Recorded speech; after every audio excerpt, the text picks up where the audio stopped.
രാധേ കൃഷ്ണ. ഇന്നത്തെ താങ്കളുടെ universal message എന്താണെന്ന് നോക്കാം. ഇന്ന് നിങ്ങൾക്ക് ലഭിച്ചിരിക്കുന്നത് 10 ഓഫ് കപ്സ് എന്ന മൈനർ ആർക്കന കാർഡാണ്. ഇപ്പോൾ നിങ്ങൾ വളരെ സമാധാനവും സന്തോഷവുമുള്ള സാഹചര്യത്തിൽ കുടുംബത്തോടും ഫ്രണ്ട്സിനോടും ഒക്കെ ഉള്ള ഒപ്പം നല്ല ബന്ധത്തോടെയും സ്നേഹത്തോടെയും ഉള്ള എനർജിയിലാണ് എന്നാണ് ഇന്ന് യൂണിവേഴ്സ് കാട്ടിത്തരുന്നത്. അങ്ങനെ മുന്നോട്ട് പോകുമ്പോൾ എന്ത് ഗൈഡൻസ് ആണ് യൂണിവേഴ്സ് തരുന്നതെന്ന് ചോദിച്ചപ്പോൾ വന്നത് 5 ഓഫ് സോർട്സ് എന്ന കാർഡാണ്.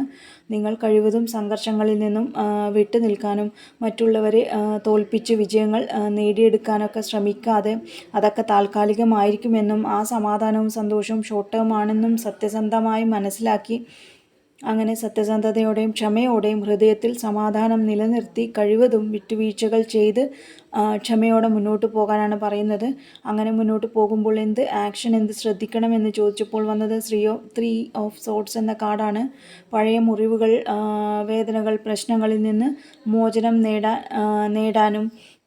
നേടാൻ ശ്രദ്ധിക്കാനും അങ്ങനെയുള്ള വേദനകളും നിരാശകളും ഒക്കെ കഴിവതും മാറ്റിവെച്ച് വിഷമങ്ങളെയൊക്കെ ആക്സെപ്റ്റ് ചെയ്ത് ഇതൊക്കെ താൽക്കാലികമാണെന്ന് മനസ്സിലാക്കി അതൊക്കെ ഉൾക്കൊണ്ട് മുന്നോട്ട് പോകാനാണ് യൂണിവേഴ്സ് എന്ന് പറയുന്നത്. ഓവറോളായി നിങ്ങൾക്ക് ചുറ്റുമുള്ള നിങ്ങൾക്ക് ചുറ്റും സന്തോഷവും സ്നേഹവും ഉണ്ടെങ്കിലും അനാവശ്യമായ തർക്കങ്ങൾ കഴിവതും ഒഴിവാക്കി പഴയ മാനസിക വിഷമങ്ങളിൽ നിന്നൊക്കെ പൂർണ്ണമായി മുക്തരാകാനാണ് ഇന്നത്തെ മെസ്സേജിലൂടെ നിങ്ങൾക്ക് യൂണിവേഴ്സ് കാട്ടിത്തരുന്നത്. താങ്ക്